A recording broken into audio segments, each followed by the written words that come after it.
This presentation contains graphic depictions of violence and disturbing themes inherent in the ancient epic. Viewer discretion is advised. It came in the dead of night, when the warriors were drunk on mead and victory, sleeping off their songs of triumph on the floor of the great hall. They were the king's most trusted men, his shield and his spear, sleeping under the golden roof of a hall they believed was the safest place on earth. They were wrong. A shadow fell over the moor, a shape of a man but far greater, twisted by an ancient hatred. It did not use the door. It tore the iron-forged hinges from the frame with its bare hands. And then it was inside. Panic was a fire that caught too late. Men, heroes just hours before, woke from their dreams to a living nightmare. They reached for swords that were useless, for shields that would be shattered. The creature, this fiend from the fens, grabbed the first man it saw, and with a single brutal motion tore him apart. It drank the blood from his veins and devoured his body in chunks, crunching on his bones like a wolf. One by one it snatched them. 30 of the kingdom's finest warriors, dragged back to a blood-soaked lair at the bottom of a dark lake. When the sun rose, the king's magnificent mead hall, a symbol of his power and glory, was a slaughterhouse. The benches were slick with gore.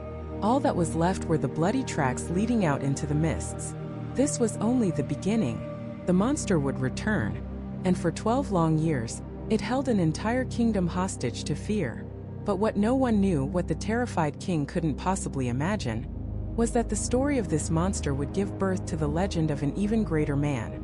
A man whose name would echo through eternity, long after the monster was dust. The question is, was he just a hero, or was he something more? The kingdom belonged to Hrothgar, king of the Danes. He was a good king, a giver of rings and a protector of his people. In the prime of his life, he had built a monument to his reign, a hall so grand it was meant to be the wonder of the world. He called it Heorot. It was a place of light and laughter, where the king would share the spoils of war with his loyal thanes. Inside its walls, the scop, the court poet, would sing tales of creation, of the Almighty crafting the earth, the sun, and the moon. It was a pocket of civilization, of order and joy, carved out of a dark and savage world. But that sound of joy, the music and the poetry, traveled. It drifted out of the great hall, across the misty moors, and down into the darkness where the monster dwelled. The creature's name was Grendel. He was a descendant of Cain, the first murderer, an outcast cursed by God and condemned to wander the lonely fringes of the world. He was the darkness that hated the light, the misery that could not bear to hear the sound of happiness. And so, he came to Heorot to silence it. Night after night, the horror repeated. Grendel would stalk the misty hills, see the light of the hall, and know that his prey was inside. No one was safe. The warriors who had once boasted of their courage now huddled in fear, abandoning the hall as soon as the sun began to set. Heorot, the heart of the kingdom, stood empty and silent each night, haunted by the specter of the demon that claimed it as his own. King Hrothgar was broken. He was an old man now, his hair as white as the winter snows. He sat on his throne, powerless to protect his people, mourning the warriors he had lost and the glory that had been stolen from him. His counselors offered prayers to pagan gods. They made sacrifices at stone altars, but nothing worked. The monster was relentless. It was a shadow that could not be fought with swords, a grief that could not be soothed with words. Grendel had declared war, not just on Hrothgar and his men, but on the very idea of mankind. The story of the Danes' suffering became a song of sorrow, carried by sailors and traders across the Whale Road, the vast cold sea. It was a whispered tale of a haunted hall and an unbeatable monster, a kingdom living under a curse. The story traveled far, across the water to the land of the Geats, in what is now southern Sweden. And there, in the court of King Hygelac, the story was heard by his nephew. This was no ordinary man. He was by all accounts a force of nature. He possessed the strength of 30 men in the grip of each hand. He was a veteran of brutal wars, a slayer of sea beasts and giants. In his youth, some had mistaken his quiet confidence for weakness, but those who had seen him in battle knew the truth. He was the strongest man alive. He was a living legend, a hero whose deeds were already the stuff of song. And when he heard the tale of Hrothgar's despair, of the monster Grendel, he felt a calling. This was not a fight for land or for treasure. This was a fight against evil itself, a challenge worthy of his strength. He went to his king and declared his intention. He would sail to the land of the Danes and offer his help. The wise elders of the Geats examined the omens, and they saw good fortune. They encouraged him.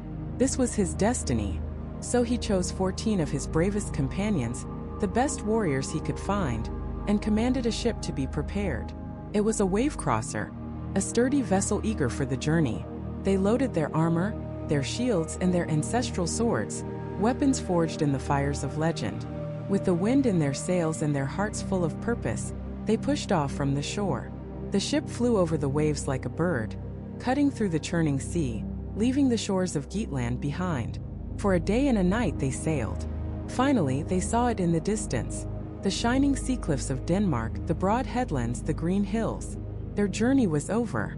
They moored their ship, and the warriors stepped onto the foreign shore, their chainmail armor rattling, thanking God that their passage had been safe. But they were not alone. On the cliffs above, a Danish watchman, a coast guard, saw them. He saw the shields, the spears, the war gear. He had been posted there for years to watch for pirates and raiders, and these men looked like an invading army. Gripping his spear, he rode his horse down to the beach to confront them. "What kind of men are you?" he demanded, his voice sharp and suspicious. "Who come to our shore so openly armed? I have guarded this coast for years, and never have I seen warriors land with less stealth. You have not asked for permission from our leaders. No word has been sent. You are either spies or you are fools. Tell me now, who are you? And where do you come from?" The leader of the Geats stepped forward. He was a giant of a man, his presence alone commanding respect. He looked the guard in the eye, his gaze steady and clear. He explained their purpose, that they came not as enemies but as friends. They had heard of the Danes' plight, of the monster that prowled the night and feasted on their warriors. They had come to offer their strength, to face this creature, to cleanse the great hall of Heorot of its evil. The Coast Guard, stunned by the sheer confidence and nobility of this stranger, finally lowered his spear. He believed him. He led them from the beach up the stone-paved road, their armor glinting in the sun. He showed them the path to the great hall, Heorot itself, its golden roof shining in the distance. As they marched, the Danes in the nearby villages stared in awe at the foreign warriors, at their gleaming equipment and their grim determination. They had never seen such men. When they finally reached the hall, the hero spoke his name, a name that would be carved into history forever. "I am Beowulf." The name echoed in the great hall. A stone dropped into a silent pool. The Danish king Hrothgar, a man whose face was a roadmap of grief and worry, stared at the giant warrior before him. The king was old, his shoulders stooped not just by age, but by the weight of a terror that had bled his kingdom dry for 12 long years. But at the name Beowulf, a flicker of recognition, of memory, sparked in his tired eyes.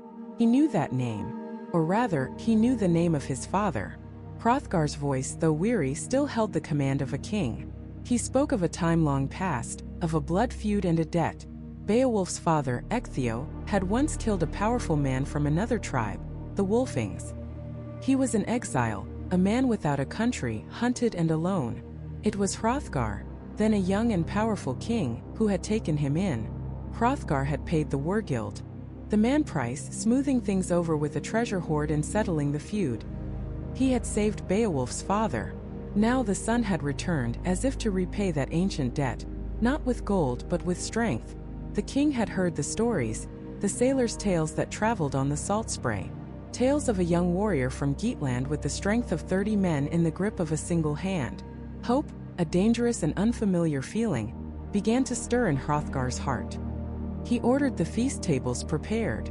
Heorot would be alive again, if only for one night. Beowulf and his 14 men were given seats of honor. They stacked their shields and spears against the wall and sat down at the long benches. Ale was poured into ornate cups.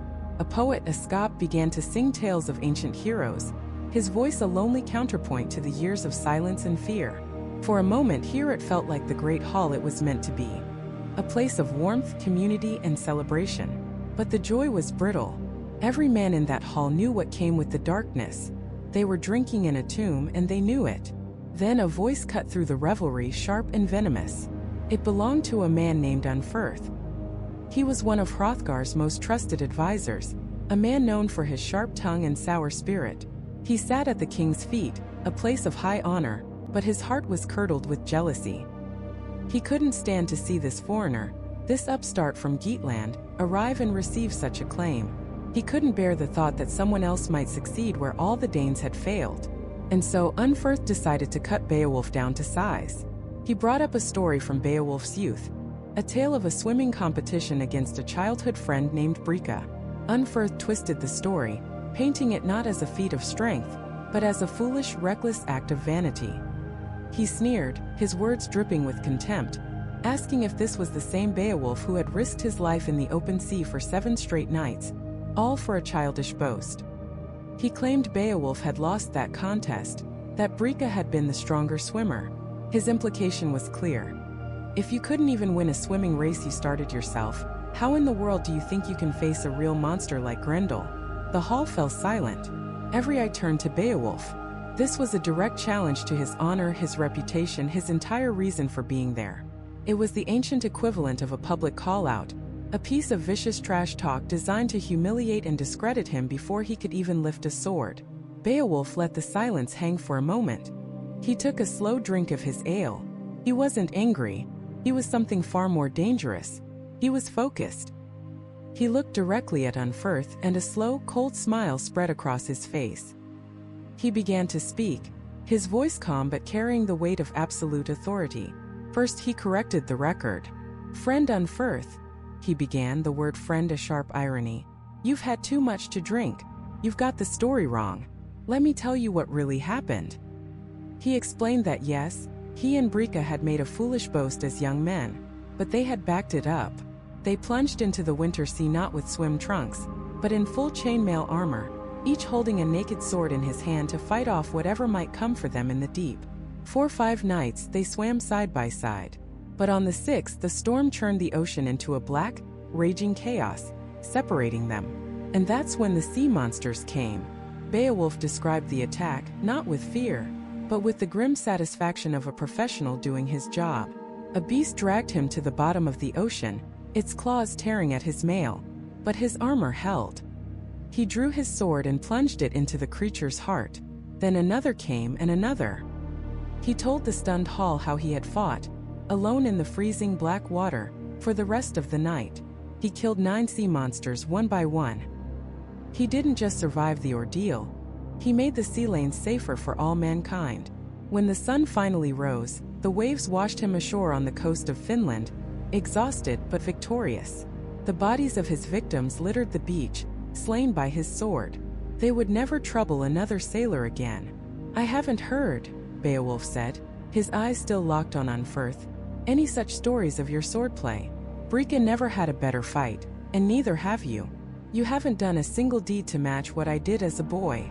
Then he twisted the knife.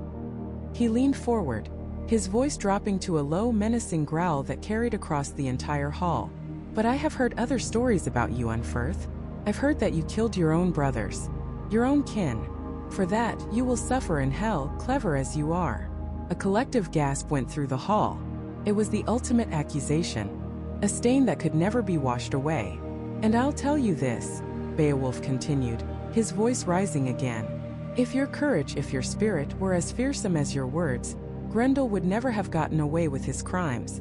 That monster would never have ravaged this hall and murdered your king's men. But he knows he has nothing to fear from you. He knows he can kill and feast on the Danes whenever he pleases. But now he's about to learn what a Geat is like in a fight." The takedown was absolute. Unferth shrank back into his seat, silenced and shamed. The entire atmosphere of the hall had changed. The brittle hope had solidified into something real. The warriors of Denmark looked at Beowulf not as a foreign boaster, but as a true hero. Laughter and cheer broke out. The queen herself, Wealhtheow, a graceful and noble woman, rose and carried the ceremonial goblet of mead first to her husband, the king, and then to the other warriors. Finally she came to Beowulf. She thanked God for sending a savior, a man willing to face their horror. Beowulf took the cup from her hands and made one final unbreakable vow. "I came here to do a deed," he declared to the queen and the entire hall. "Tonight, I will either win the glory of defeating this monster, or this hall will be my deathbed. There is no other outcome." The feast continued, loud and hopeful, until the sun began to sink in the sky. Hrothgar rose to leave. He had not slept in his own hall for 12 years. He turned to Beowulf, and for the first time, he handed over command of his kingdom's heart. "Never before," the old king said, "have I entrusted this hall to any man. Keep it safe. Be vigilant. Remember the glory you seek. If you survive this night, there is no treasure you can ask for that will not be yours." Then he and all the Danish warriors departed. The great doors of Heorot were closed and barred, and Beowulf was left with his men, alone in the vast, silent, trophy-lined hall.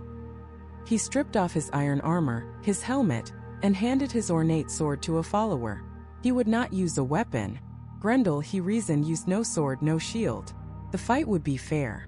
Hand to claw, strength against strength. His men were nervous, certain they would never see their homes again. But Beowulf was calm. He lay down on one of the benches, his head on a pillow, but his eyes were wide open, staring into the darkness. He was not there to sleep. He was there to wait. Outside, the mist rolled in from the moors, cold and evil, and from within that mist something began to move. Grendel was coming. He moved with a hunter's silence, a shadow gliding through the night. The great hall Heorot stood before him, a silhouette against the moonless sky. To Grendel it was not a home or a sanctuary. It was a wound on the landscape, a place of noise and joy and light that he was born to extinguish. He hated the sounds that came from it, the laughter, the songs, the stories of a god he could not comprehend. They were a constant reminder of his own exile, his own cursed existence. Anger, black and ancient, burned in his heart. He reached the great wooden door. It was reinforced with iron bars, forged by the finest smiths, meant to keep out an army. Grendel didn't even pause. He placed his massive clawed hands on the wood, and with a single contemptuous shove, the door exploded inward. The iron bars snapped like twigs, the wood splintered, and the mouth of the hall gaped open, a dark maw ready to be fed. His eyes, burning with a malevolent green fire, scanned the room. He saw them, the sleeping warriors, the flower of Denmark's nobility, lying scattered on the benches, drunk on mead and false security. A hideous grin spread across his face. This was what he lived for. The feast was laid out before him. He moved quickly, his first steps inside the hall silent as falling snow. He reached for the nearest warrior, a young Geat still lost in a dream of home. Before the man could even register the cold touch of death, Grendel seized him. There was a sickening crunch of bone as the monster's grip tightened. The man was ripped from his slumber into a waking nightmare that lasted only a second. Grendel tore him apart, limb from limb, his powerful jaws snapping down, grinding the man's bone house to dust. He drank the blood in steaming torrents, and devoured the body in massive grisly chunks, right down to the hands and feet. In moments it was over. One life snuffed out. The monster, his hunger only sharpened by the first taste of blood, felt a surge of wicked glee. This was too easy. These men were like cattle. He reached out again, his taloned hand moving through the darkness, seeking his next victim. He found him, the man resting on the high bench, the one who seemed larger than the rest. His hand shot out, reaching to grab, to tear, to devour. And then, something impossible happened. The hand he was reaching for shot up and caught his.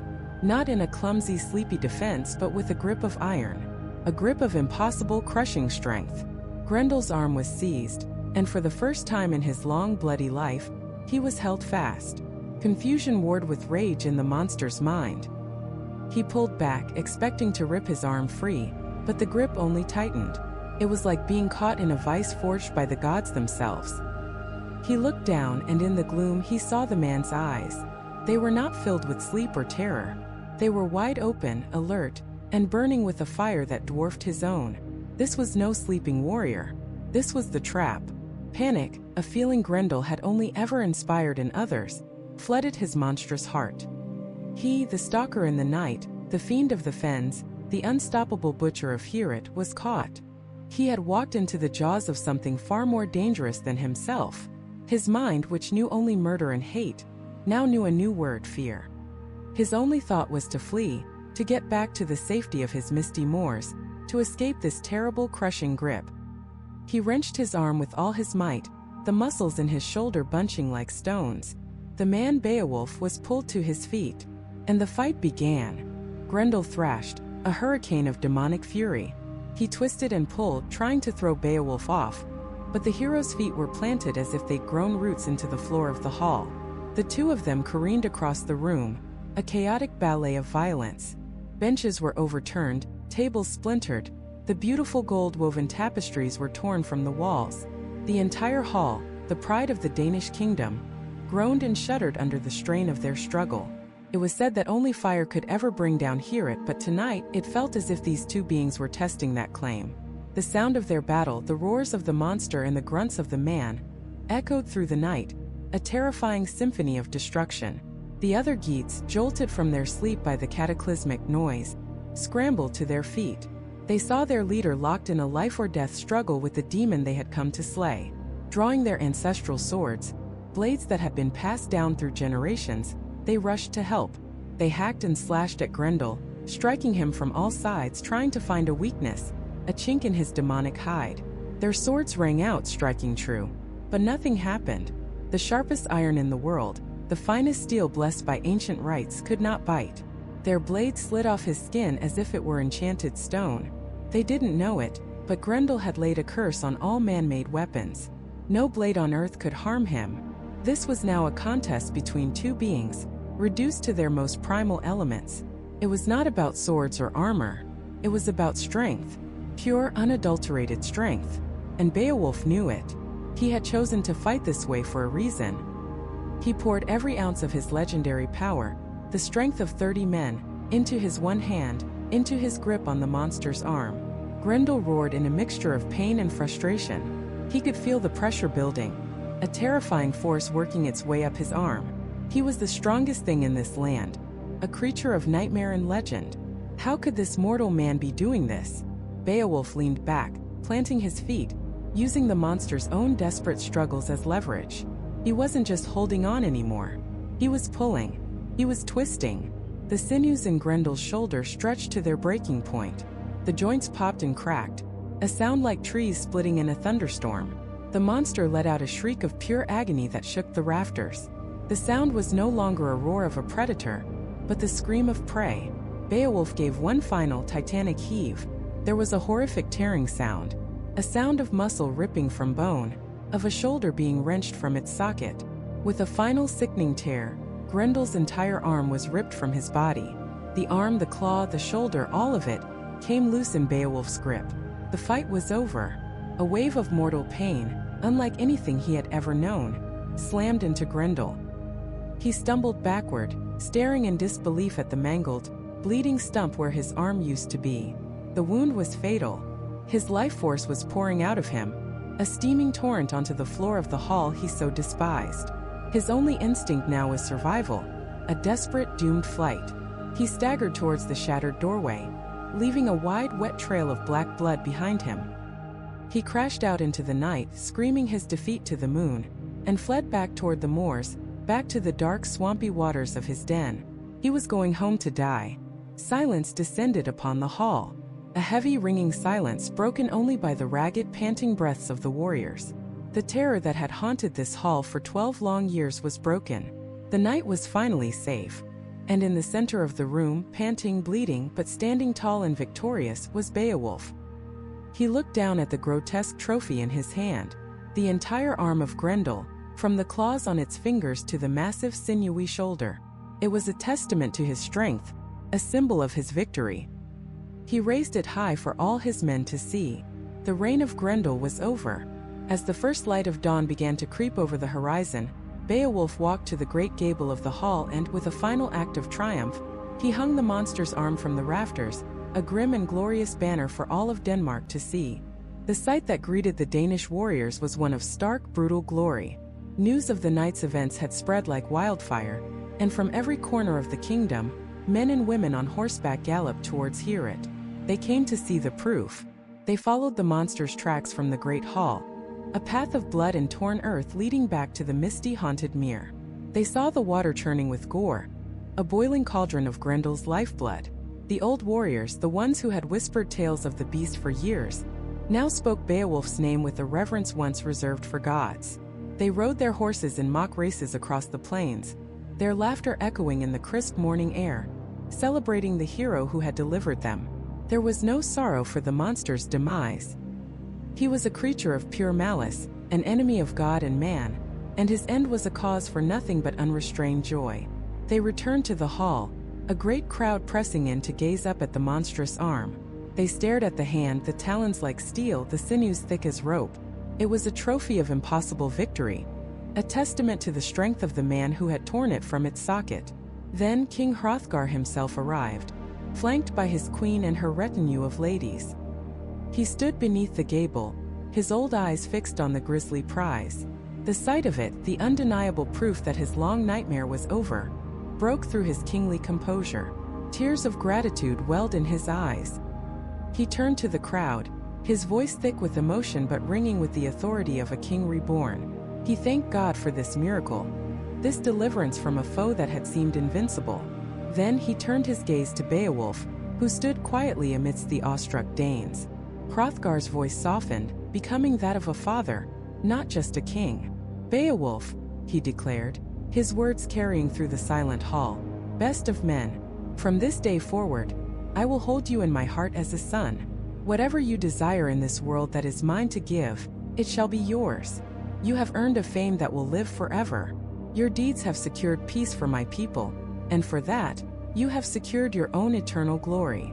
And with that, the celebration truly began. Hrothgar, the great ring-giver, ordered the hall to be cleansed and restored. The tapestries, torn and blood-spattered, were taken down and replaced with new ones woven with threads of gold. The benches were scrubbed, the floor washed clean of the night's horrors. Heorot, the heart of Denmark, was alive again, filled not with screams of terror, but with the sounds of hammers, laughter, and song. A great feast was prepared, and the warriors, Geats and Danes alike, sat side by side on the mead benches. Hrothgar, in a display of unparalleled generosity, began to bestow his gifts upon the hero. First a golden standard intricately worked, then a helmet crested with a boar, so ancient and so well forged that no sword could pierce it. A coat of shimmering ringmail was brought forth, an heirloom of the Danish kings, and a sword, a treasure of the hoard, its blade etched with runes of power. But the king was not finished. He commanded that 8 horses be led into the courtyard, their bridles gleaming with gold. One of them bore a saddle of magnificent design, the very saddle that Hrothgar himself rode into battle.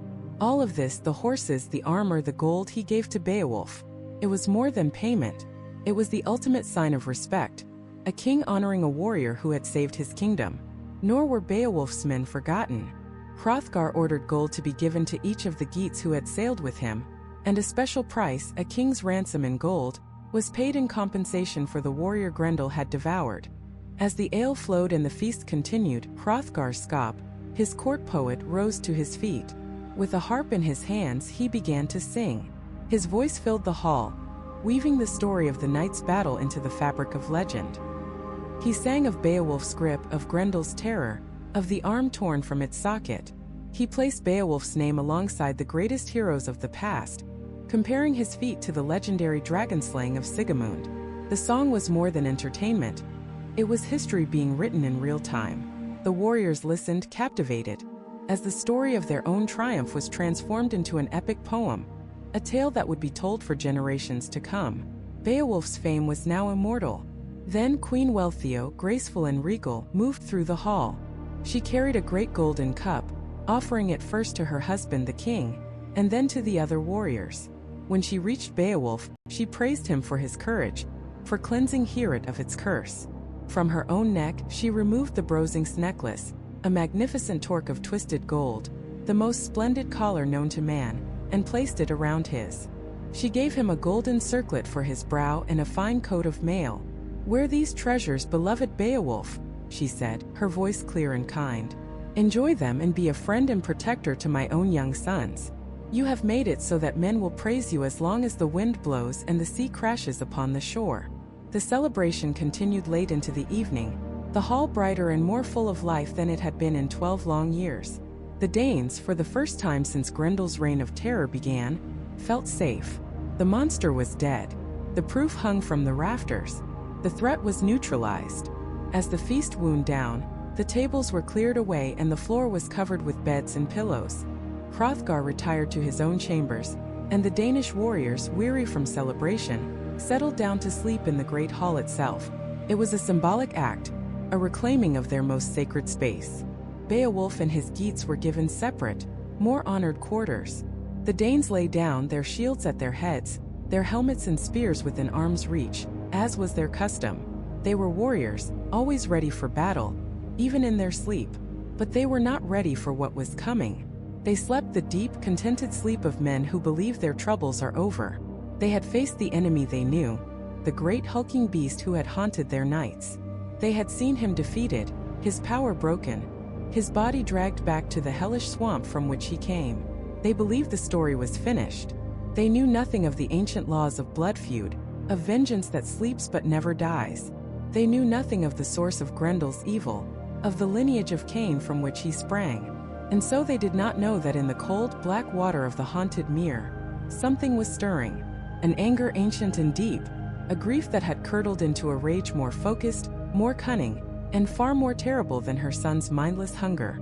Grendel had not been the only monster in the darkness. He was merely the first. And now, his mother was coming for her revenge. The celebration in Heorot had been a brief, flickering candle against an infinite darkness. And now the wind had returned. While the warriors slept, their bellies full of mead and their dreams full of victory, she came. She moved not with Grendel's clumsy, roaring fury, but with the silent, purposeful grace of a predator, a specter of vengeance slipping through the night. The doors once again offered no resistance. She swept into the great hall, a whirlwind of grief and hate.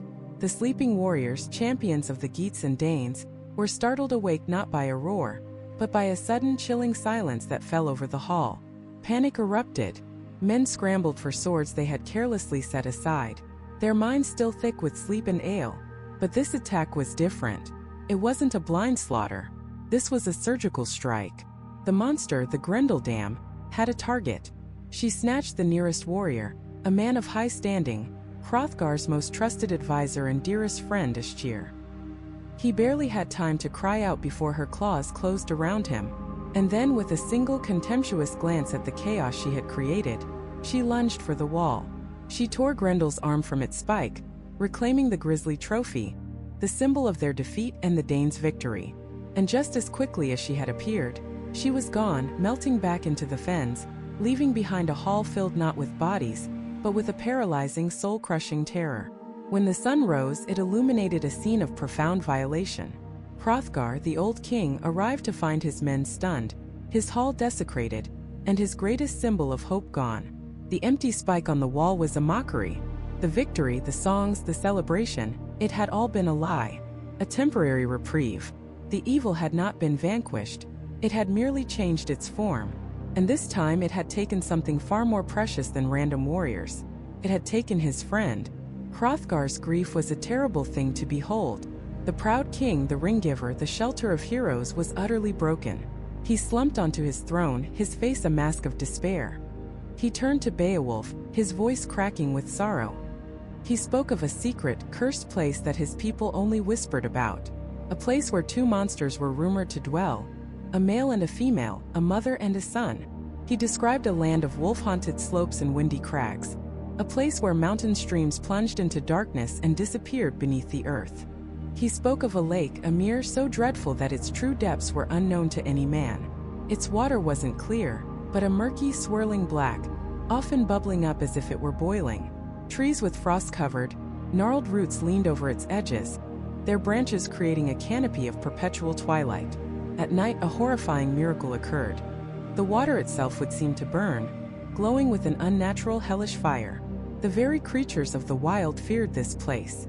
A stag, pursued by a pack of hounds, would rather stand on the bank and be torn to pieces than plunge into those unholy waters to save its own life. That was the home of Grendel's mother. That was the heart of the darkness that had plagued his kingdom for 12 long years. That was the abyss from which vengeance had just crawled. Now, the old king pleaded, his eyes filled with tears, the duty falls to you once more. If you dare, seek out that dreadful place. I will reward you with ancient treasures, with twisted gold if you return, if you can deliver us from this she-devil. The hall was silent. The other warriors looked down, their faces pale. To face Grendel in a mead hall was one thing.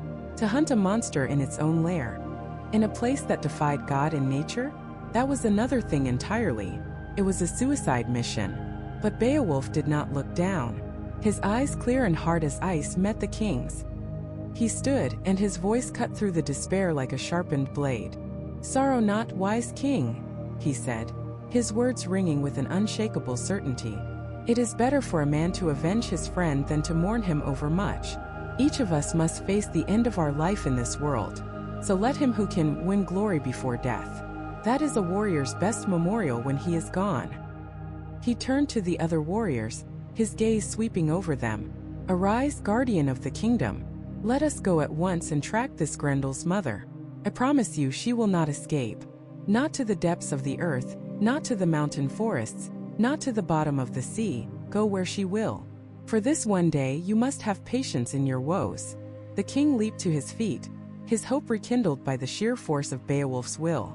He thanked God for this hero, this man who seemed to fear nothing. Horses were brought, and a small grim-faced party set out. Hrothgar himself rode with them, following the monster's tracks across the misty moorlands. The path was clear, a trail of blood from the murdered Aschir. They followed it through steep stony valleys and narrow, treacherous paths, a lonely, haunted landscape few men had ever dared to cross. The air grew cold, the light grew dim, and the world seemed to twist into something alien and hostile around them. And then they found it. At the foot of a gray, lifeless cliff, next to a pool of churning, blood-stained water, lay the head of Aschir. The warriors groaned, a wave of sickness and fury washing over them. The sight was a final, brutal message from the monster, a declaration of war. The water below them was infested. Sea serpents and monstrous reptiles slithered through the gore, while dragons and strange beasts sunned themselves on the rocky ledges. Beowulf, unfazed, took up his bow and shot one of the creatures through the heart, and the men dragged its thrashing body ashore, a small, grim victory. But all eyes were on the water, the dark, swirling, blood-flecked water, the gateway to hell. This was it, the lair. Beowulf began to arm himself for a battle unlike any he had ever known. He did not strip down this time. He donned his full armor, the interlocking rings of his mail shirt, forged by the legendary smith Wayland, which no blade could pierce.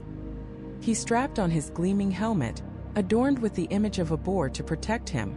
And then one of Hrothgar's men, a courtier named Unferth, the same man who had once mocked Beowulf's courage, came forward. Humbled and ashamed, he offered Beowulf his own sword. It was no ordinary weapon. It was a famous, ancient blade named Hrunting.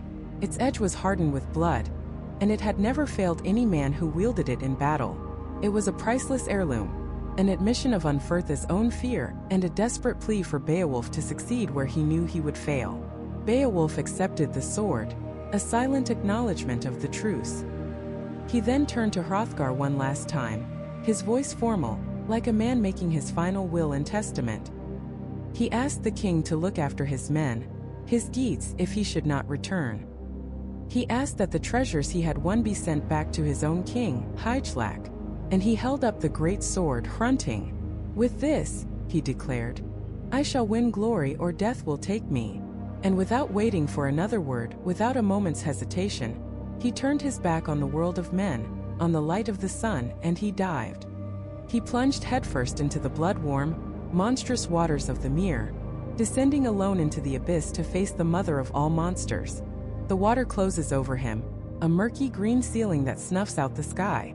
For a moment there is only the cold shock, the roar of the cascade in his ears, and the downward pull of his own weight, of his chainmail and his iron helmet. He sinks, down, down, through a world of clutching weeds and grasping roots, a liquid forest of decay. The pressure builds, a crushing hand against his chest, his eardrums.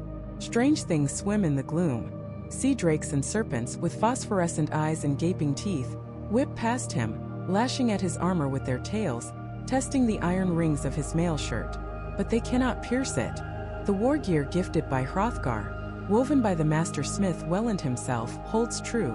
He draws the great sword Hrunting, its patterned blade a faint gleam in the oppressive darkness, and hews at the monsters that bar his way, clearing a path deeper into the abyss. For what feels like an entire day he descends. The world above becomes a distant memory, a forgotten dream of light and air. Down here there is only the crushing dark, the biting cold, and the silent, hostile life of the deep. He is in another world now, a realm where the laws of Midgard no longer apply. And then, at the very limit of his endurance, she sees him. The mother of Grendel, the wolf of the deep, has been watching.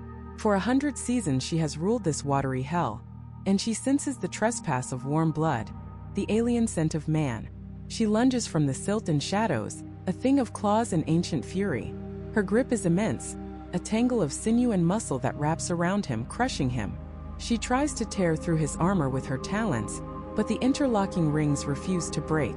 The hero is protected, but he is caught. He struggles, swinging the mighty Hrunting, but the water deadens the blows, makes them slow and clumsy. He is powerless in her grasp. She knows this. This is her kingdom. With a surge of primeval strength, she drags him, kicking and fighting deeper still, towards the heart of her domain. He feels himself pulled through the water, past grotesque rock formations and into a cavern. And then the pressure vanishes. The water gives way to air. He stumbles, gasping, onto a dry floor. He is inside her lair. It is a place that should not exist. A vast, high-roofed hall, deep beneath the swamp, yet untouched by the water that surrounds it. There is no fire, yet the entire cavern is lit by a pale, eerie glow that seems to burn from the very rock itself. It is a profane mockery of a mead hall, an unhall, rank with the smell of stagnant water and old slaughter. And in the center of it, he stands face to face with the troll wife, the Grendel dam. She releases him, and for a heartbeat they stare at one another. She is not like her son, where Grendel was all brute force and mindless rage. She is leaner, faster, her eyes burning with a cold, hateful intelligence. This is no mere beast. This is a mother, and he has killed her only child. This is vengeance. Beowulf wastes no time. He raises Hrunting high, the legendary sword loaned to him by Unferth, a blade that has never failed in battle. He brings it down with all the force of his famous grip, a singing, ringing blow aimed directly at her head. The iron shrieks its war song as it connects, but it does not bite. The blade, tempered in blood and renowned for its strength, cannot pierce her enchanted hide. It glances off with a jarring shock that shivers up Beowulf's arm. For the first time in its long and storied life, the great sword Hrunting has failed. He throws the useless blade aside in disgust. If weapons forged by men will not work, then he will trust what has never failed him before: his hands. He lunges forward, grappling with the monster. This is the fight he knows, the raw, elemental struggle of strength against strength. They crash against the cavern walls, a whirlwind of violence. He is stronger, but she is quicker, more agile in her own home. She twists free from his grip and he stumbles. In that instant, she is on him. She tackles him to the ground, her immense weight pinning him to the stone floor. Her claws scrabble at his helmet, trying to rip it from his head. He feels her foul breath on his face, sees the raw hatred in her eyes. She draws a knife, a broad, short-bladed seeks, brown with dried blood. Her own weapon. She raises it high, aiming for the gap between his helmet and his mail shirt. For the life within, Beowulf feels a moment of true despair. Trapped, disarmed, miles from the sun, beneath a world of water. This is where his luck finally runs out. This is his end. The knife comes down. It strikes his shoulder, but not flesh. It grinds against the woven steel of his chainmail. The fine interlocked rings, a masterpiece of the smith's art, hold fast. The blade scrapes and screeches but cannot find purchase. God and the craft of men have shielded him. He uses her surprise, her frustration, to throw her off. With a desperate surge of strength, he shoves her aside and scrambles to his feet. And that is when he sees it. Hanging on the cavern wall, among a trove of ancient rusted armor, is a sword. But it is a sword unlike any he has ever seen. It is colossal, immense, its hilt richly decorated but its blade vast and terrifying. This was no weapon forged for human hands. This was a blade from another time. A sword made by giants in the elder days of the world, hammered into existence with spells and superhuman strength. The inscription on its blade told of the great flood that had wiped its makers from the earth. It was a relic of immense power, too heavy for any normal warrior to even lift from its rack. But Beowulf was not a normal warrior. With his life on the line, he is flooded with a strength beyond his own. He seizes the massive hilt, wrenches the giant sword from the wall, and swings it in a great shining arc. The blade feels alive in his hands, humming with ancient power. The monster lunges at him again, her knife ready, but she is too slow. He pivots, putting all of his weight, all of his rage, all of his destiny into a single perfect blow. The giant's blade screams through the air and catches her full in the neck. It shears through skin, through muscle, through the thick vertebrae of her spine. It breaks the bone rings clean through. For a moment she stands, her head lolling on a stalk of flesh, a look of shock on her monstrous face. Then the body collapses to the floor, a lifeless heap. Her head rolls across the stone, and the fight is over. Suddenly, the cavern is flooded with light. The strange, eerie glow on the walls intensifies, blazing as bright and clear as the sun in a summer sky. It is as if the world itself is celebrating, cleansed of the ancient evil that had nested in its heart. Beowulf stands, panting, leaning on the giant's sword. He has done it. He has faced the mother, and he has won. But his work is not finished. His eyes scan the foul hall, and in a far corner he sees it, the lifeless body of Grendel lying on a heap of bones. The sight of the creature, even in death, reignites the fury in his heart. He remembers the 30 men slaughtered in their sleep, the years of terror, the grief of Hrothgar, the severed arm he ripped from its socket. It is not enough that the monster is dead. Justice must be seen to be done. He strides over to the corpse, raises the giant's sword high one last time, and brings it down on the dead creature's neck. The head is severed with a single brutal chop. This is his proof. This is the trophy he will bring back to the world of men. As he stands over the 2 slain monsters, a strange thing begins to happen. The massive blade of the giant's sword begins to drip and melt. The hot, venomous blood of Grendel's kin is too potent even for its enchanted steel. Like an icicle in the spring thaw, the great blade dissolves away, leaving Beowulf holding nothing but the ornate golden hilt. The magic that made it has been unmade by the evil it destroyed. He looks at the hilt in his hand, and at the severed head of Grendel on the floor. He has his trophies. He has his victory. Now all that is left is the long journey back up, back to the light. He kicks off from the dead floor of the cave, a grim trophy in each hand. The journey down was a plunge into darkness, but the journey up is a fight. He swims, pushing through the thick, alien water of the mere. The blood of the 2 monsters has turned the lake into a boiling, gory soup. It's a toxic brew, a testament to the evil that festered here for generations. He is the first man to ever explore these depths and live. He is the only one who could. Up on the shore, the day wears on. The sun, a pale, indifferent eye in the sky, begins its slow descent. The old, gray-haired counselors of the Danes, Hrothgar among them, have been staring at the surface of the lake for hours. Then they see it. Not Beowulf, but a new surge of red. A fresh wave of blood that clouds and churns the water. They see the gore, and they draw the only conclusion a sane man could. They believe the wolf of the deep has done her work. They believe their hero has been torn apart in the abyss. They speak quietly among themselves, agreeing that they will never see the brave Geat again. Hope, a fragile flame, is finally extinguished.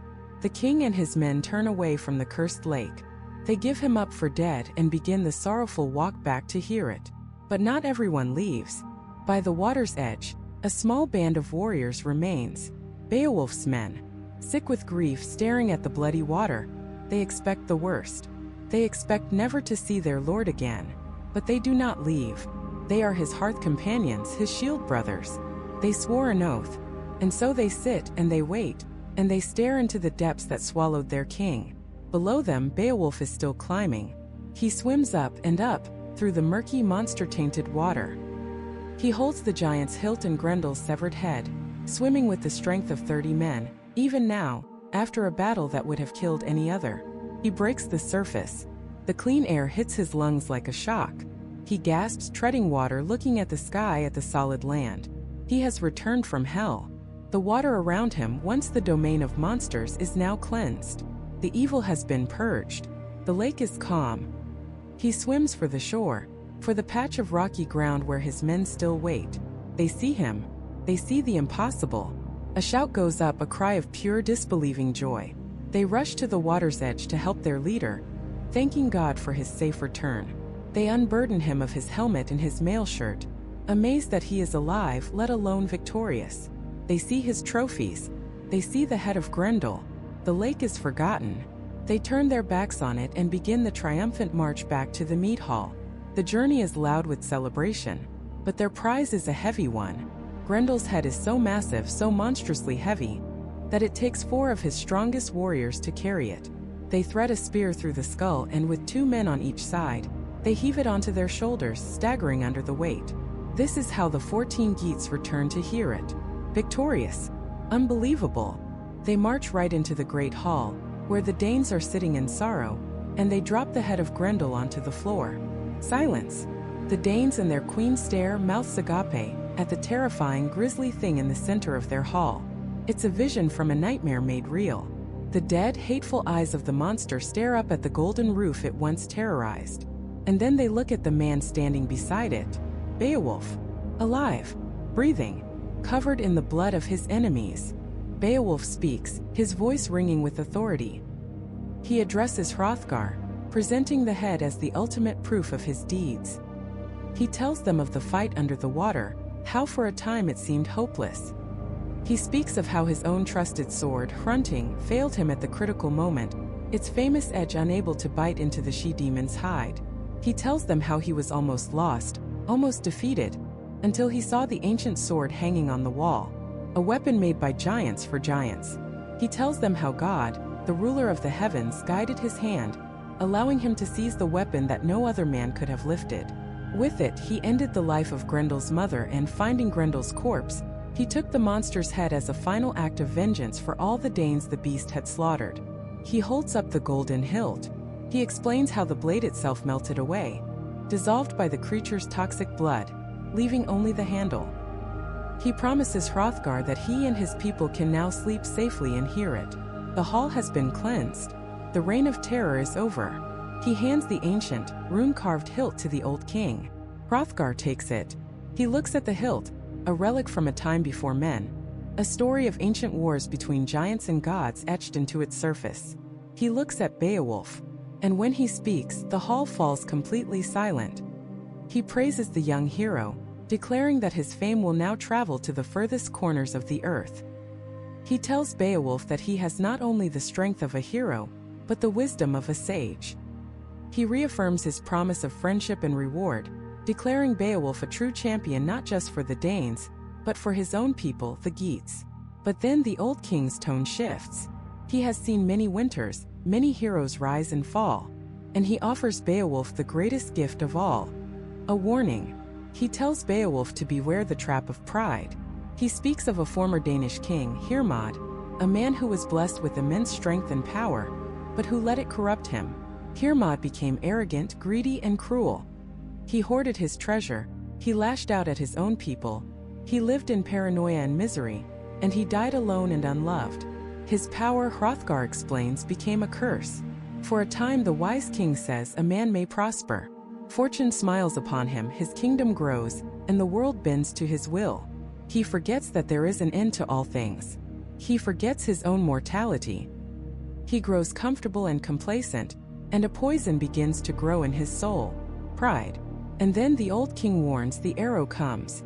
It could be sickness or old age or the sharp edge of a sword. His life is taken, and all his power, all his hoarded gold, passes to another who gives it away freely, without a second thought. Hrothgar looks Beowulf directly in the eye. Choose the better part, he says. Choose the eternal reward. Do not give in to pride, my dear Beowulf. Your glorious strength will last for a time, but soon enough sickness or a spear will steal it from you. Or the fire will take you, or the flood will swallow you, or the sword will fall. Or your eyes will dim, and your light will fail. Sooner or later, death will conquer even you. It is the hard-won wisdom of a long and difficult life, a gift from an old king to a young hero at the absolute peak of his power. It is a lesson in humility, a reminder that the true measure of a man is not the monsters he slays, but the goodness he cultivates in his own heart. The heavy silence is broken. The mood lifts. The feast is called. Once again the benches are filled. The hall, now truly and finally safe, rings with laughter and song. Hrothgar, the gray-haired king, is joyful. The shadow that has loomed over his kingdom for 12 long years has finally been lifted. Night comes and a deep peace settles over the land. The warriors sleep. Beowulf, the hero who descended into the abyss and returned, rests. His work is done. His glory is absolute. And in the morning, he will begin the long journey home. The sun rises on a Denmark reborn. A new light seems to filter through the timbers of Heorot, no longer carrying the dust of dread and despair, but the promise of peace. Beowulf and his men, rested and honored, prepare for their departure. Their ship, which has waited patiently in the harbor, is loaded with the spoils of war. Helmets and swords, coats of mail, and magnificent horses gifted by a grateful king. The horn of Grendel, a grotesque and glorious trophy, is carefully stowed away. As they make their way to the shore, King Hrothgar, his aged eyes filled with a paternal wisdom, walks beside Beowulf. He takes the young hero's hand, his grip firm but trembling slightly with emotion. He knows he will never see this man again. He thanks him one last time, not just for his strength, but for uniting their two nations, the Danes and the Geats, in a bond of friendship forged in blood and fire. And then the old king offers a final solemn piece of advice, a warning born from a long life of victory and sorrow. He speaks of the dangers of power, of how a man's heart can be corrupted by his own success.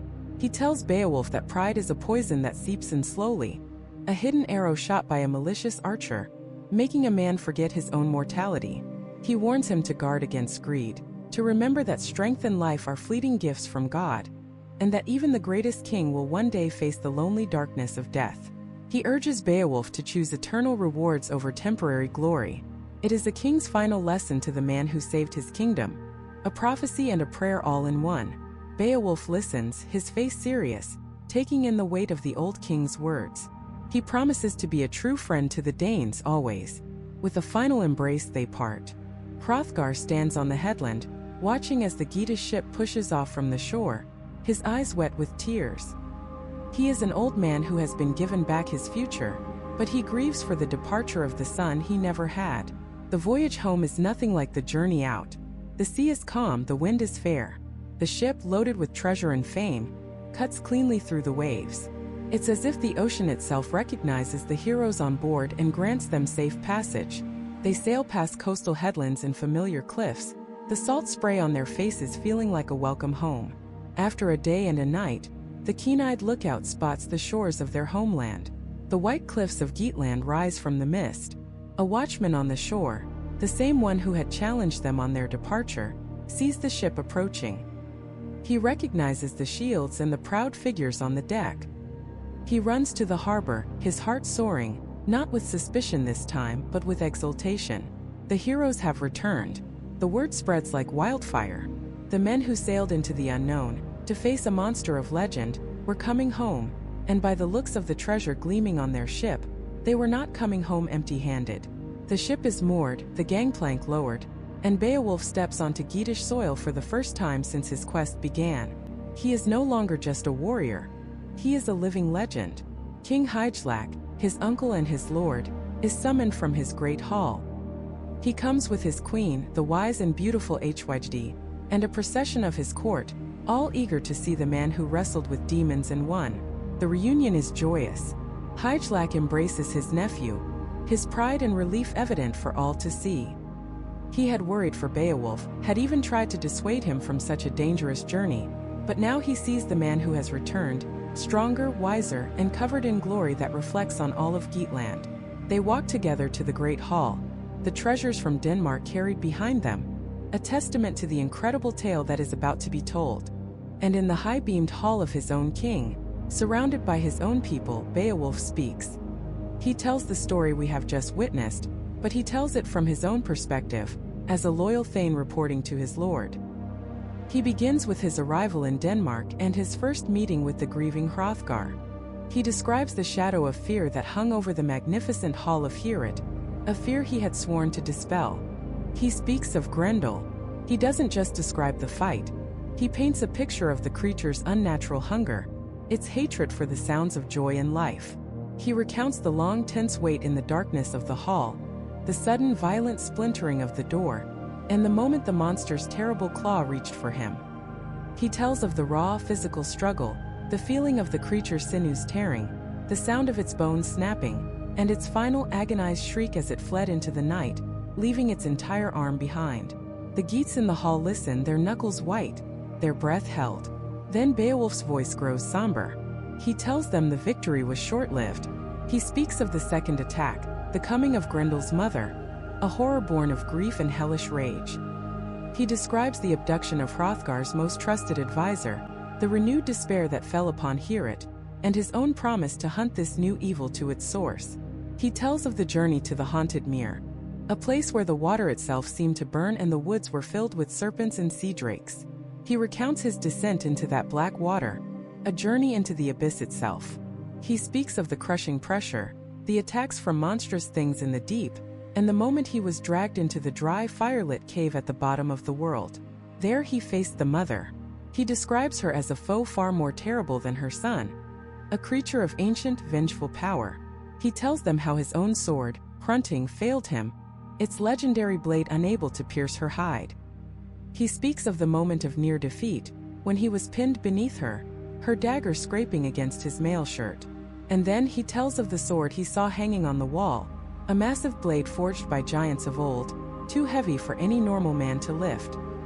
He tells of summoning his last reserve of strength, of seizing that incredible weapon, and of the final cleaving blow that ended the life of Grendel's mother and shook the foundations of her hellish lair.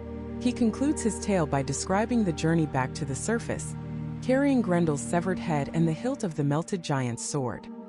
He tells of the celebration in Heorot, of Hrothgar's wisdom and generosity, and the unbreakable alliance now formed between their peoples. When he is finished, a stunned silence hangs in the hall, followed by a roar of approval. His story is not just a boast.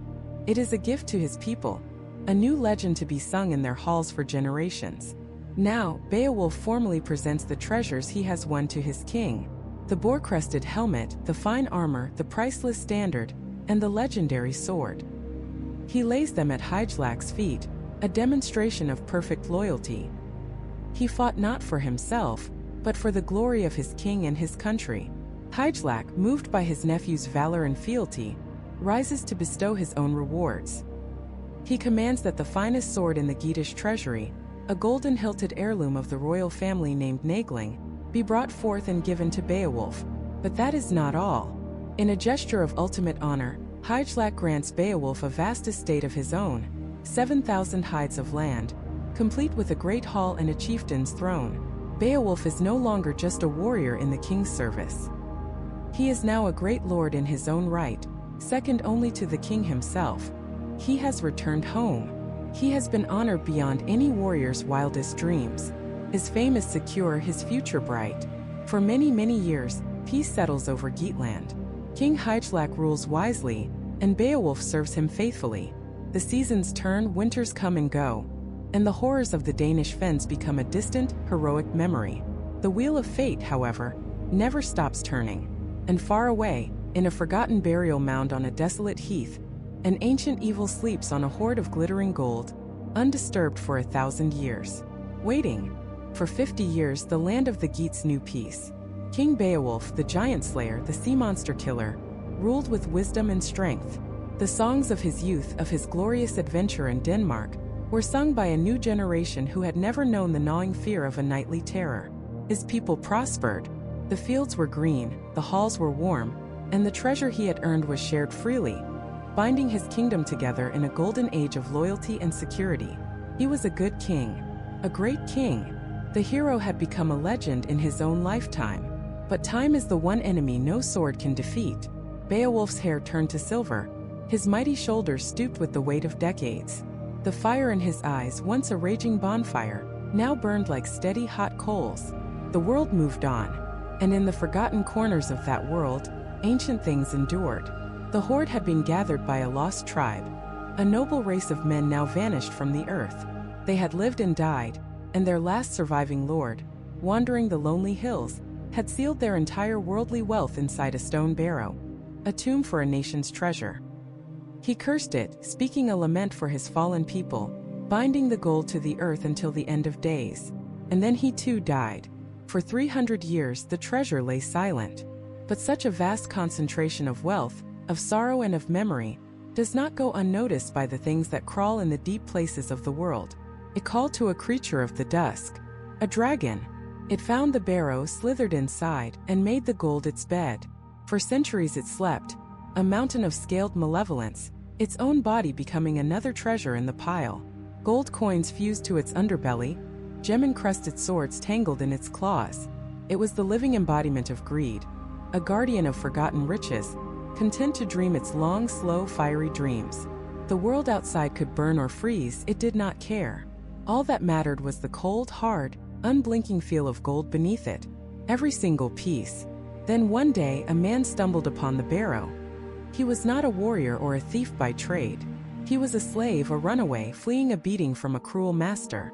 Desperate and terrified, he scrambled for a place to hide and found a narrow, hidden entrance to the ancient tomb. He crept inside, his heart hammering against his ribs, and he saw it. In the gloom, a mountain of gold that defied imagination. He didn't want the treasure. He wanted his freedom. He thought perhaps if he brought his master one small priceless thing, he might be forgiven, his life spared. His shaking hand reached out and took a single jewel-studded goblet, just one cup from a pile that stretched to the ceiling. Then he fled, back into the light, leaving the darkness and the sleeping terror behind. He had no idea what he had done. When the dragon awoke, it knew. Instantly. It did not need to count the coins or inventory the swords. Could feel the absence. A single tiny hole in the perfect, complete tapestry of its hoard. It was a violation. A deep personal wound. The scent of the thief lingered in the air. A foul taint of humanity in its sacred space. A low rumble started deep in its chest, a sound like grinding continents. It uncoiled its immense body, gold cascading from its sides, and a fury that had slumbered for 1,000 years began to burn.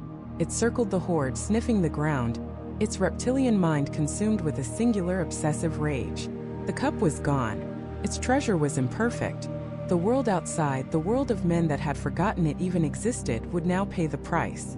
That night the sky caught fire. The dragon erupted from the barrow, a living meteor of hate. It soared over the lands of the Geats, and from its throat poured not just flame, but utter annihilation. It breathed out its rage, and farmsteads vanished in clouds of ash. It swept over villages, and the thatched roofs of homes exploded into cinders. The screams of men, women, and children were a sweet song to its ancient ears, a balm for the insult it had suffered. The night was filled with the smell of burning wood, burning fields, and burning flesh. The dragon was a force of nature, a wildfire with wings and a malevolent will, and in its fiery rampage it spared nothing, not even the home of the king. The great mead hall of Beowulf, the gift hall, the very heart of his kingdom, was swallowed by dragonfire, its great timbers blackened and collapsing into smoke. The news reached Beowulf as a wave of terror washing over his lands. He, the ring-giver, the protector of his people, had his own throne turned to ash. A deep sorrow and a terrible anger gripped the old king. He saw this not as a random monster attack, but as a punishment. Had he unknowingly angered God? Broken some ancient vow? The thought tormented him. But as he stood looking at the smoking ruin of his hall, the philosopher in him gave way to the warrior. This was not a divine judgment. This was a monster.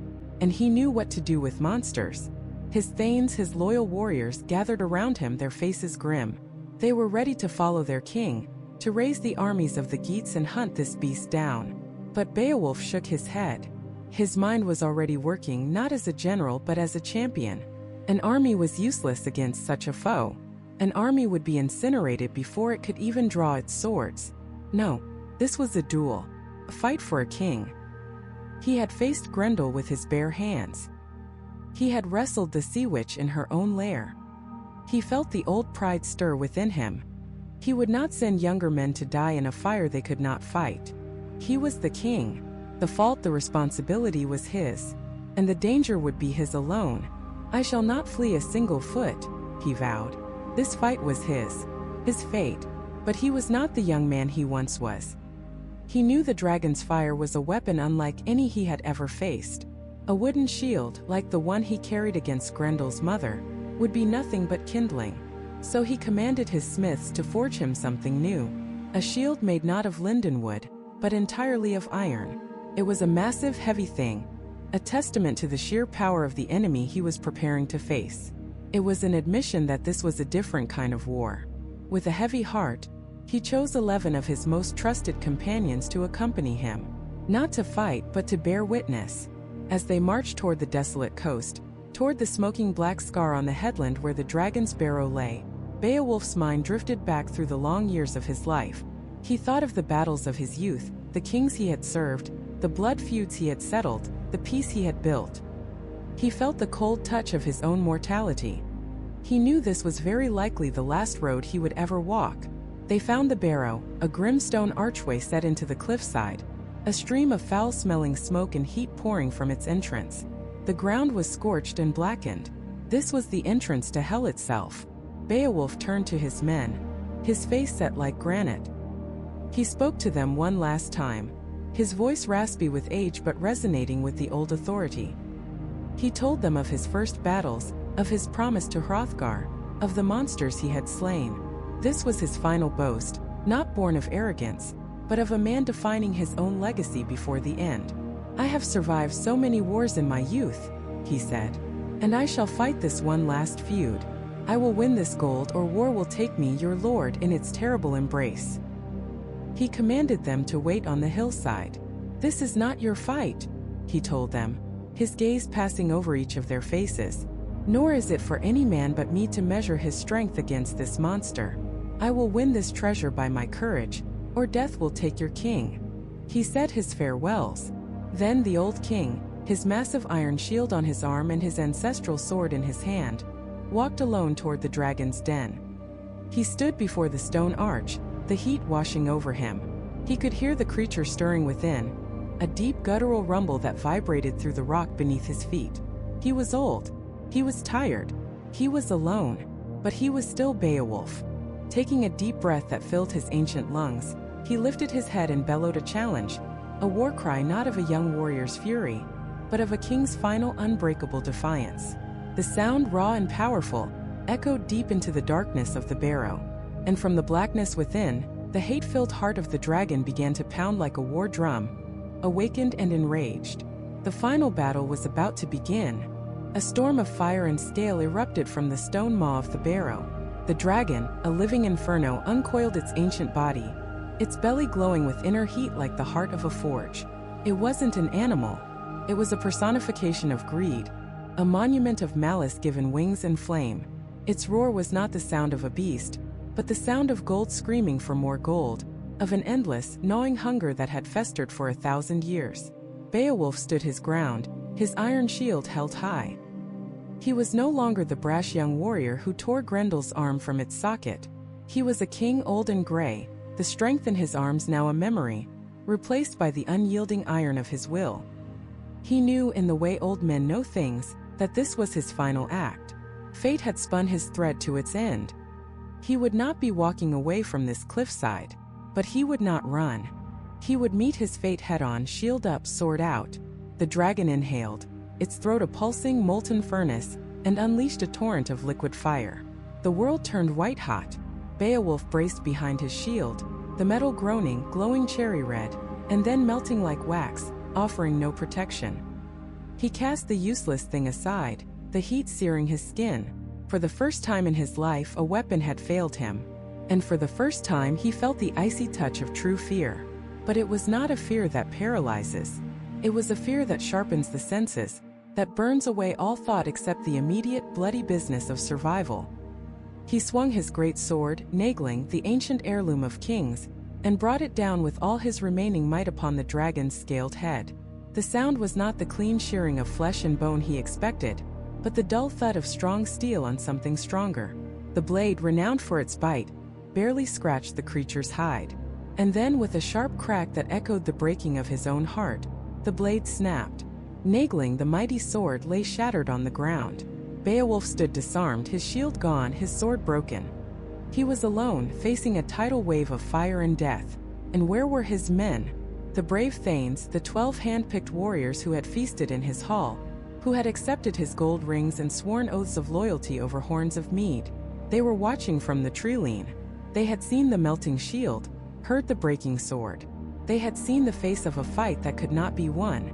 And one by one, their courage, which had seemed so strong in the warmth of the mead hall, evaporated in the dragon's heat. They turned their backs on their king, their lord, the man who had given them everything, and fled into the woods like frightened animals. They chose a long life of shame over a moment of glory. All but one. A young warrior named Wiglaf watched in horror. He was a distant kinsman of Beowulf, and this was his first taste of real battle. He saw his king, his hero, cornered and doomed. He saw the others, his supposed comrades, abandon their oaths, and something inside him broke. Not his courage, but his tolerance for cowardice.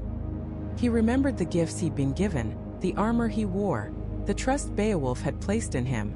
He looked at the fleeing men, and his voice, raw with fury and disgust, cut through their pathetic retreat. "I remember the promises we made," he roared. "Sitting on the mead benches, boasting of how we would repay our king for his generosity if ever he needed us. We called ourselves brave. Now when it matters, our words are just empty air. Are we going to let our king be consumed by fire and die alone? By God, I would rather my body be burned on the same pyre as his than to carry my shield home in shame, having abandoned the man who gave it to me. He does not deserve to die alone." He didn't wait for an answer. He raised his own shield, drew his sword, and plunged into the inferno to stand by his lord's side. Beowulf, gasping for breath, saw the young warrior appear through the shimmering heat. A flicker of hope, or perhaps just pride, warmed his chest. He was not entirely alone. The dragon, enraged by the new arrival, coiled and struck again. It ignored Wiglaf, its ancient eyes fixed on the old king. It lunged, its massive jaws closing around Beowulf's neck, the poisoned tusk sinking deep into his flesh. Beowulf's lifeblood poured out, hot and dark. But as death's chill began to creep into his veins, a final primal surge of strength flooded his body. This was the end, but it would not be his alone. While the dragon was latched onto him, its soft underbelly was exposed. Wiglaf, seeing his chance, thrust his sword not at the impenetrable scales, but deep into the creature's belly, silencing the furnace within. The dragon shrieked, its grip loosening. And in that moment, Beowulf, with the last ounce of his life force, drew the short sword from his belt, the seeks, a simple dagger. He plunged it with surgical precision into the dragon's flank, right where the wing met the body, slicing through to its black heart. There was a final shuddering convulsion. The fire in its throat died. The great beast collapsed, a mountain of dead scale and smoldering hate. They had done it. They had killed the dragon. But the victory was hollow. The dragon's venom was already coursing through Beowulf's veins, a fire more potent than any flame. He stumbled, falling against the wall of the barrow, the world fading to gray. Wiglaf rushed to his side, cradling his king's head, washing the terrible wound with water. Beowulf's eyes fluttered open. He knew his time was measured in heartbeats. "Wiglaf," he rasped, his voice a faint whisper. "You are the last of our line. Fate has taken all my kinsmen. Now it takes me." He looked at the young man, not with regret, but with a king's final duty. "Go. Quickly. Bring me the treasure. Let me see the gold I have won for my people. Let my eyes feast on the ancient wealth, so that I may die more easily, having secured such a prize for those I leave behind." Wiglaf, his heart breaking, scrambled into the barrow, and he saw it, a sight beyond imagination. Piles of gold, ancient armor, jewel-encrusted goblets, twisted torques of precious metal, all tarnished by time, untouched for 1,000 years. It was a king's ransom 10 times over, but it felt cold, lifeless, cursed. He gathered what he could, a golden standard, heavy arm rings, a priceless helmet, and brought them back to his dying king. He laid the treasure before Beowulf, the ancient gold glittering in the fading light. Beowulf looked at it, his eyes glazing over. He had done it. He had provided for his people. "Thank you," he breathed to the heavens, "for allowing me to win this for my people before my death." His hand went to the golden collar around his own neck.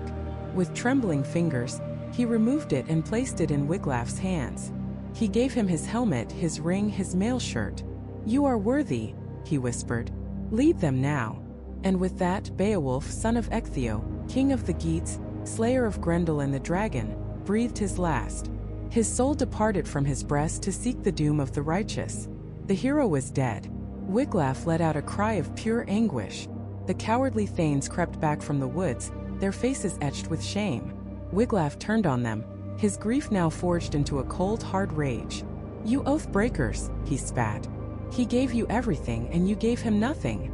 Now the word will spread that the Geats are leaderless, that their warriors are cowards who abandon their king at the end. The wolves from the north and the raiders from the east will hear this. They will come for us. Our time of peace is over. Death is better for any man than a life of disgrace. And he was right. The treasure Beowulf had died for brought no comfort. It was said to be cursed, and they cast it back into the earth, burying it with their king. They built a great funeral pyre on the headland, overlooking the sea. They laid their king upon it, surrounded by his weapons, and set it ablaze. The smoke rose to the heavens, a dark pillar of grief. For 10 days they worked, building a great barrow on the site of the pyre, a landmark for all sailors to see and remember. And 12 of the bravest Geats rode their horses around the tomb, chanting a dirge telling the story of his life. They spoke not just of his victories but of his character. They said that of all the kings on earth, he was the mildest of men and the kindest, the most gracious to his people, and the most eager for fame. And in the end, that is the greatest treasure. The gold was reburied, the kingdom eventually fell, and the Geats faded into history. All of it turned to dust. But the story survived. The story of a man who fought monsters in the dark, who ruled with a kind hand, and who faced his own death with unwavering courage. The story of Beowulf. And that is the only true immortality.